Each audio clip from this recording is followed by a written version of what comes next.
Now I've got two other channel functions that are here that we can talk about.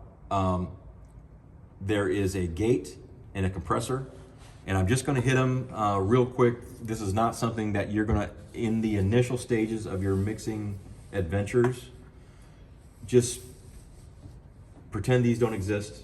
This is just kind of like next level stuff that you'll get to in a few months, right? But just to show you what can be done, a compressor, and you can see right here, these are controls that get turned on when I select my channel. I can, on this left side, I can select the compressor view. Let me get out of that. So I can see a bigger representation of it, and you can see the signal of my channel coming in on the left-hand side, and the signal after the compressor on the right-hand side. All right, and I can turn this compressor on, and I can adjust this threshold, and what can happen is basically, and you can see this red line coming down, and you can see this histogram of the volume being cut on my channel, and obviously you can hear it as well. Well, if I turn this threshold to kind of a medium point, hey, 1, 2, you can see that if I'm just talking normally, it's really not doing anything. But if I talk really loud, it starts turning me down. What is a compressor? Compressor is just an automated finger on the fader that just, when the signal gets above a certain point, it just brings it down, bumps it down, bumps it down, and then goes back to its normal level. Bumps it down again, goes back to its normal level. That's what a compressor does. Now, there's way more to it than that, but the bottom line is, if I have on a Sunday morning, how many singers am I going to have on a Sunday morning normally? That'd be good for David. Seven. Okay. Well, then you might be using this compressor sooner than I think. So 7 singers is plus me. So 8 singers is a perfect use case for compression, because what I'm going to do is I'm going to set this compressor so that, and let's talk about the function of a compressor. I set a threshold. The signal of my channel rides around that threshold. Once it gets above the threshold, the level gets reduced by a ratio that I specify. You can see on the screen, there's a ratio right here of 3 to 1. What that means is I have to have 3 decibels of sound above the threshold for 1 decibel to pass through. So 3 to 1 is kind of a medium aggressiveness. It's not crazy, but it's doing something, right? I could go crazy on my ratio and literally have it be infinity to 1. Infinity to 1 literally meaning that no signal level above this threshold goes through.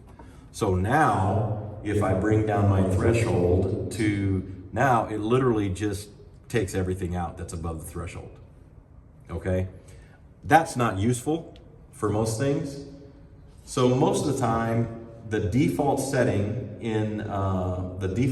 when you first turn on the channel is that 3 to 1, and there's these other attack and release and all that. Don't even worry about that right now.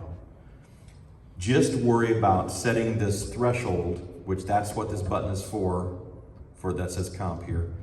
And just set it so that when I am singing at a normal level, it's not coming down a whole lot, it's not going into the red a whole lot, but when I sing louder, it comes down, and you see this range here of minus, you have 0, then you have -10, -20. I want to have that gain reduction coming down potentially 6 or 8 or 10 in the red coming down. So coming down maybe close to that 0 mark. Hey, 1, 2, 1, 2 on the loudest parts. All right. Now, what's that going to do? If I do that with all 7 of my singers, what that effectively does is it kind of is like 7 fingers riding the microphone levels of those singers. And one guy gets excited and just starts really laying in. It reduces his level and keeps my balance of my vocals somewhat in check. Now, it's not like it's automatically mixing it. There's still going to stuff come through sometimes. But if I have that many vocal mics, I cannot monitor all of them at the same time. All right, and compression gives me kind of a head start on that. Buffer.